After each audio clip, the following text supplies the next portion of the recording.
Você está no canal Eu Estudo a Lição com o pastor Samuel Camilo. Hoje é quarta-feira, dia 29 de janeiro de 2025. E o tema que estudaremos na nossa lição da Escola Sabatina será Deus não se agrada em afligir. O texto que serve como base para o nosso estudo, Lamentações capítulo 3, versos 32 e 33, que diz assim: Embora ele traga tristeza, mostrará compaixão.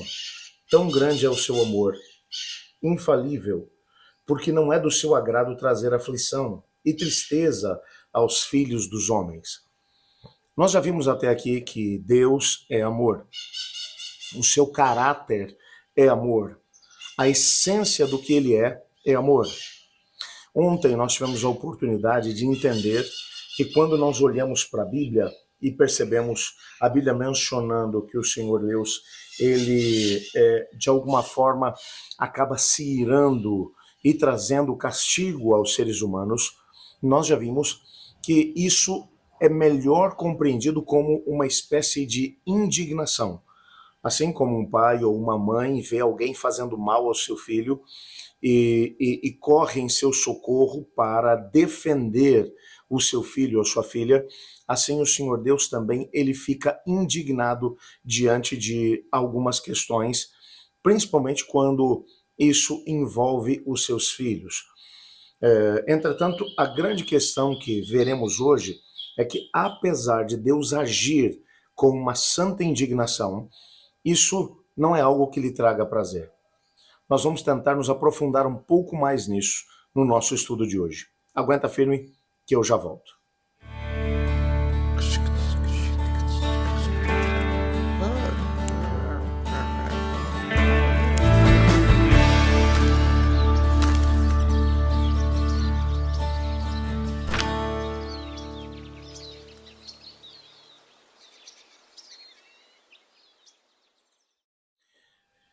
Quando Cristo Jesus veio à Terra, uma das primeiras coisas que ele fez foi buscar, de alguma forma, apresentar Deus ao ser humano.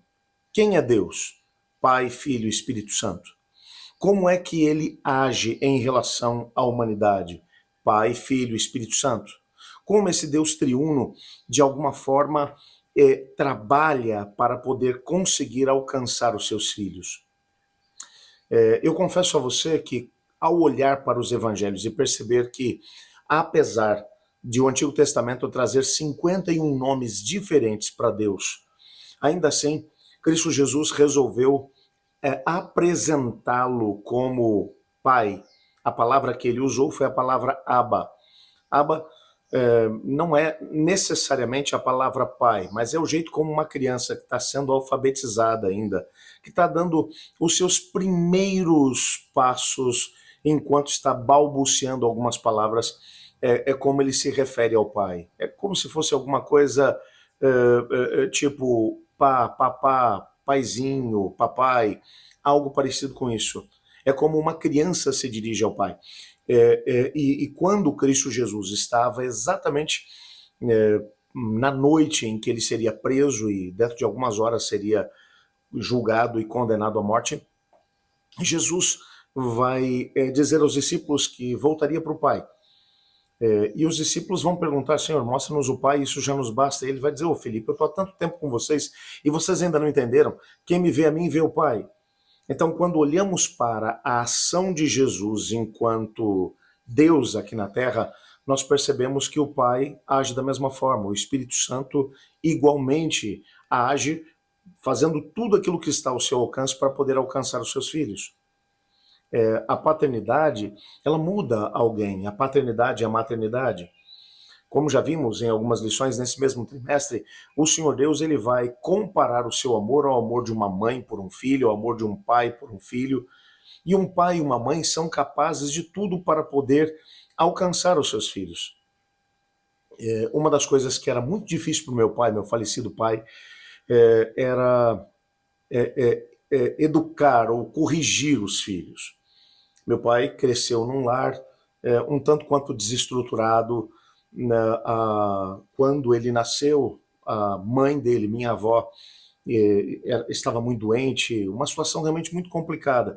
Ele basicamente foi criado pelas duas irmãs mais velhas, na primeira infância, então ele não teve aquela possibilidade de poder crescer sentindo o amor da mãe. O meu avô trabalhava muito para poder manter a casa, então ele basicamente foi criado pelas irmãs. Meu pai tinha muita dificuldade de poder demonstrar carinho, amor. Eu levei algum tempo para poder entender isso, até perceber que amor não era algo que faltava para ele. Talvez ele tivesse dificuldade de poder demonstrar isso, até porque ele não tinha aprendido a receber amor do pai e da mãe. Entretanto, algumas vezes meu pai teve que se sentar comigo para poder me corrigir. E eu me lembro de uma ocasião em que, talvez exatamente por causa dessa história que ele tinha com os seus pais, ele acabou passando da conta. E ele sabia que tinha passado da conta. Ele sabia que tinha errado. E durante muito tempo, quando eu falo muito tempo, por várias semanas, toda oportunidade que eu tinha, eu alfinetava ele, fazendo com que ele não se esquecesse que ele tinha exagerado. Houve um determinado momento em que eu vi meu pai chorar por causa disso. E eu não estava preparado para aquilo. Eu estava preparado para ver meu pai bravo, eu estava preparado para poder vê-lo brigando, e eu queria o confronto. Adolescente, você sabe como é que isso funciona se você tem filhos nessa faixa etária. Mas eu não estava preparado para vê-lo chorando. E naquele dia, ele me disse, entre outras coisas, que ele não tinha tido a oportunidade de poder ter um pai e uma mãe que fossem presentes, que pudesse chamar a atenção dele enquanto ele era adolescente. E que ele estava tentando fazer o máximo que ele podia, e que ele reconhecia que tinha errado, mas que esse erro tinha sido motivado por um excesso de amor. E ele começou a dizer, porque essa postura sua me preocupa, aquela outra me preocupa, e esses caminhos que você está tomando vão te levar por situações que poderão levá-la à ruína. E eu jamais me perdoaria se permitisse que você seguisse por esses caminhos de forma passiva. Eu precisei te corrigir. Eu passei da conta? Passei. Mas saiba que foi por amor. Uma coisa que a gente pode saber a respeito de Deus é que Deus nunca passa da conta. Todas as atitudes que ele toma em relação à humanidade, elas são perfeitas, porque ele é o Pai perfeito. Jesus falou sobre isso no Sermão do Monte. Ele disse, por que vocês se preocupam com o que vão comer, beber ou se vestir? Olhem para as aves do céu. Elas não plantam, não colhem, mas nenhuma delas deixa de ter o seu sustento, porque o Pai do céu as alimenta. Olhem para os lírios do campo. Eles florescem de manhã e às vezes à tarde já estão murchos. Nem Salomão em sua glória se vestiu como eles. Vocês valem muito mais do que pássaros e plantas. O Pai de vocês sabe o que precisam mesmo antes que peçam a Ele. E Ele quer dar coisas boas a vocês com muito mais intensidade do que vocês, pais, querem dar boas coisas aos seus filhos. Porque qual é o pai que, quando o filho tiver fome e lhe pedir pão, vai lhe dar uma pedra? Ou qual é o pai que, quando o filho com fome lhe pedir um peixe, vai lhe dar uma serpente? Vocês não sabem que o pai os ama e se preocupa com vocês? Então, se há alguma coisa que nós precisamos manter muito claro diante de nós, é exatamente o fato de que nós somos amados pelo Pai. E tudo aquilo que ele faz é para o nosso bem. E talvez seja exatamente por isso que lá em Lamentações 3, versos 32 e 33, nós encontramos a frase que tem que ser destacada nesse texto, que é, não é do seu agrado, do agrado de Deus, do agrado do Pai, trazer aflição aos seus filhos. Entretanto, olhe para o contexto do livro de Lamentações de Jeremias. O livro de Lamentações foi escrito logo depois da destruição de Jerusalém. Quando você vai olhar para o livro de Jeremias, que foi escrito imediatamente antes, você vai reparar que nele, lá no capítulo 29, você encontra uma carta que foi escrita por Jeremias quando os israelitas, quando o povo judeu já havia sido levado para o cativeiro na Babilônia. Eles estavam na Babilônia. Jerusalém ainda não tinha sido destruída. Mas muitos deles diziam, Senhor Deus nos esqueceu. Ele não se importa conosco. E alguns falsos profetas se levantaram dizendo, não se estabeleçam na Babilônia porque Deus logo, logo vai destruir a Babilônia e nós vamos voltar para Jerusalém. Jeremias escreveu para poder dizer, Assim diz o Senhor, eu sei quais são os planos que eu tenho para vocês. São planos de felicidade e prosperidade, diz o Senhor.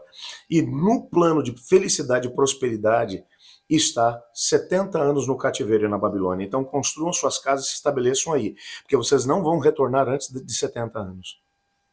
Aí você olha para essa situação e diz, mas primeiro Deus diz que ele tem planos de felicidade e prosperidade para a gente, depois ele vai dizer que o seu povo ficaria 70 anos vivendo como cativos numa terra estranha. Que tipo de amor é esse? É o tipo de amor de um pai que fez tudo o que podia para poder atrair o filho para um caminho de salvação, e esse filho, de forma persistente, acabou se afastando do caminho do Senhor. E agora, a única coisa que sobrou foi castigar esse filho, para que através agora do castigo do sofrimento, eles pudessem se lembrar que o único caminho que poderia trazer a eles felicidade e prosperidade era o caminho do Senhor. O pecado fez com que a humanidade perdesse essa noção daquilo que é certo e errado, daquilo que realmente pode trazer para cada um de nós a felicidade e a prosperidade. E Deus não mede esforços. Mesmo que o coração dele fique machucado ao castigar os seus filhos. Mas a Bíblia vai dizer que Deus não faz isso de ânimo leve. Por quê? Porque não é do seu agrado trazer aflição aos seus filhos. Não é por gosto. Deus não é um ser irado que está sentado no trono com um cetro estendido, distribuindo castigos para os seus filhos. Mas às vezes a única linguagem que nós somos capazes de entender é a linguagem do castigo. E ele, como um pai amoroso, ele não retém a vara aos seus filhos.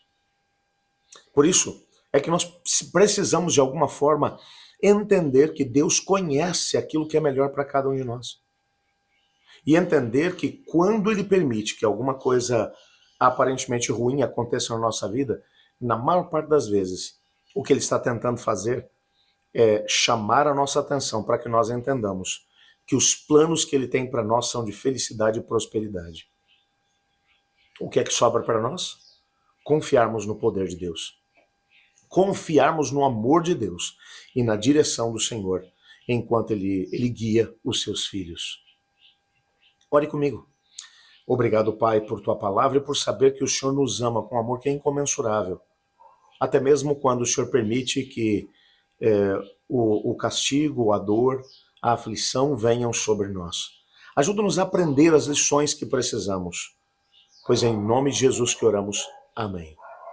Eu estudo a lição e você?